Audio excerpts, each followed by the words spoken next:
We're obviously only a few days away from, a massive pay-per-view here in Australia, a country that's been, starved for a big event like this. So what are the emotions now that camp's out of the way, just got to make weight and then go fist fight someone in front of a sold out arena? Yeah, the only advice I got from sort of some athletes who have gone through similar things was to try and slow down and take it in a little bit because it goes really quick. So I'm just my weight's good, so I'm not stressed about that. So for me, it's just taking it all in, enjoying the process of being here, and getting a fight day in good shape. Were there moments in camp where maybe you didn't want to allow yourself to view this as the enormity of this event and just treat this as another event? When Josh Kulabov was in here and he said that he had to kind of convince himself that this was a massive event, to do the opposite.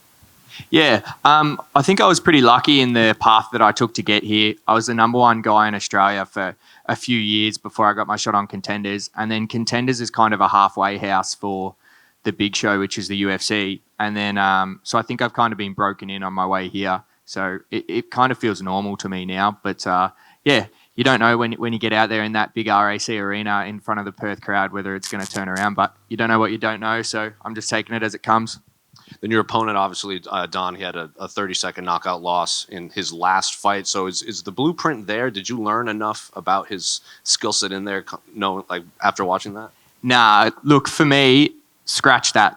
We're both debutantes coming in here off win streaks on the local scene, as far as I'm concerned. To look at someone taking a fight on 5 days' notice to get into the biggest promotion in the world against Sadiq Youssef, who's a top 10 guy, and take that as, some kind of practice run wouldn't be right for me to do my camp properly. So the way I treated it was that he's a winning guy. He's coming in from the local scene. I'm a winning guy coming in from the local scene via Contenders, and we're going to find out who's on the upward trajectory from here.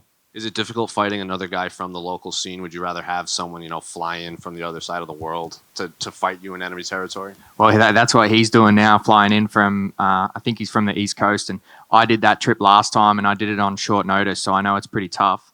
But, if I'm honest, I want him here in good shape. I want to be able to put on my skill set against someone who's going to stand there and go.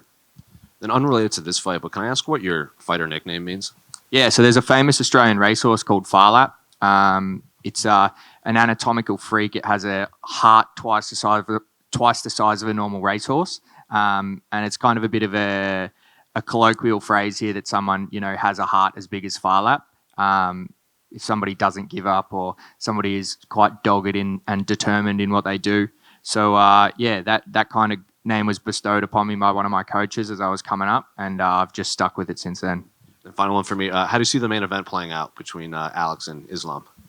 I think Alex is going to get into that sort of end of the third round and really find his feet. I think the first 2 rounds are going to go how people kind of see it going. Maybe Islam takes him down. Alex tries to get back up. Maybe he shoots again. But the class that Alex has and the fitness and the pace that he's able to put on, nobody understands it until they get in there with him. Max Holloway is known as a cardio freak, right? Everyone was pretty broad on that. And then when Alex went in there with him and went 5 rounds and 5 rounds, Alex was the one putting the pace on. So I don't think it's going to be any different here. The weight cut's going to be cruisy for him. Well, we don't know, Islam's going to be cutting weight. So, yeah, I think after midway through the third round, Alex will take over. And Jack, is there any pressure to stand after being called a one-trick pony by Dana White? No pressure outside of that. I want bonus money, right? The fastest way to get bonus money is to do good shit on the feet. So that's what I'm here to do. If it turns into a grappling match, I put in all the work on the ground to have a skill set that's going to be able to stand up at the top level of the UFC. But I've made no secret on my way up through the local scene that I want to stand and strike. Now, you might not be a Perth boy, but how much of Bacchus Marsh is coming over? We nearly filled a couple of 747s, if I'm honest. We probably 250, 300 just from my town. And then if you went a bit more broad Melbourne, between the gyms and stuff, I reckon we'll be pushing 350, 400. And has anyone sent you any messages on social media on tips for the fight like last time? I'm going to meet up with young Ben P, I think, and we'll have a chat and discuss a little bit of game plan once he's reviewed the tape. But my DMs have been pretty clear of that sort of thing for the time being. Thanks, mate.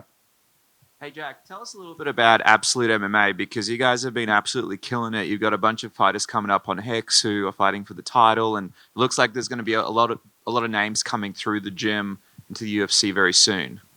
Yeah, well, from when we all started putting that team together, probably about 6 years ago, we were all quite certain that once somebody sort of broke down the door and opened that door for us, that we were all going to get in and we were going to be known as one of those gyms.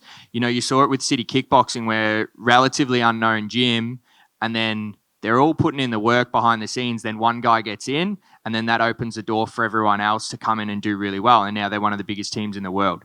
And I really believe that at Absolute, we're going to have something similar happen, and I'm going to be the one leading the way. How you going, Jack? First of Good, all, mate. as a How are you? Kiwi, I'm great, thanks, mate. First of all, as a Kiwi, I just want to say Wikipedia says Farlap's a Kiwi horse. New Zealand bred horse, Australian trained.